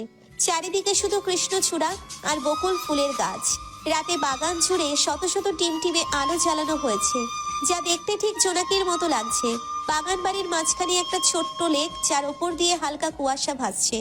নীলা সাদা রঙের এক জামদানি পরেছে, চুলে একগুচ্ছ তাজা বকুল। নীল আজ কোনো স্যুট নয়, একটা সাধারণ সাদা পাঞ্জাবি পরেছে, ঠিক যেমনটা নীলা পছন্দ করে। নীল কত সুন্দর জায়গা, মনে হচ্ছে আমরা কোনো রূপকথার পাতায় ঢুকে পড়েছি। রূপকথা তো তুমি লিখেছ নীলা, আমি তো শুধু রঙিন কালি ছিলাম। নীল একটা পুরনো গ্রামোফোন চালিয়ে দিল, মৃদু মিউজিক বাজছে। নীল নীলার সামনে হাঁটু গেড়ে বসে তার হাত দুটো নিজের হাতের মুঠোয় নিল। নীলা, আমি যখন তোমাকে প্রথম দেখেছিলাম সেই দারোয়ানের পোশাকে, তখন ভেবেছিলাম এটা হয়তো নিছক একটা দায়িত্ব, কিন্তু তুমি যখন আমার সেই ভাঙা ঘরে প্রদীপ জ্বালিয়ে দিলে, তখন বুঝলাম জীবন মানে দামি গাড়ি বা ব্যাংক ব্যালেন্স নয়। জীবন মানে দিন শেষে এমন একজনকে পাওয়া যার কাঁধে মাথা রেখে সব ক্লান্তি ভুলে যাওয়া যায়। আই লাভ ইউ নীলা। আমিও তোমাকে খুব ভালোবাসি নীল। তুমি আমাকে শুধু একটা পরিচয় দাওনি, তুমি আমাকে বিশ্বাস করতে শিখিয়েছো। তুমি আমার সেই অন্ধকার দিনগুলোর একমাত্র আলো। বাতাসটা হঠাৎ একটু শীতল হয়ে এলো। নীল নীলার খুব কাছে সরে গেল। বাগান বাড়ির নীরবতায় শুধু তাদের হৃদস্পন্দন শোনা যাচ্ছিল। নীল পরম মমতায় নীলার কপালে একটা দীর্ঘ চুমু আঁকলো। নীলা আবেশে চোখ বন্ধ করে নিল। নীল নীলার চিবুকটা আলতো করে উঁচিয়ে ধরলো। চাঁদের আলো নীলার ঠোঁটে এসে পড়ছে। নীল ফিসফিস করে বলল, আজ আর কোনো বর্ডার লাইন নেই নীলা, আজ শুধু তুমি আর আমি। নীলা নীলের বুকে মুখ লুকিয়ে জড়িয়ে ধরলো। নীল তাকে দুহাতে চাপটে ধরে নিজের আরো কাছাকাছি টেনে নিল। বাগানের বকুল ফুলের গন্ধ আর তাদের ভালোবাসার উষ্ণতা যেন মিলেমিশে একাকার হয়ে গেল।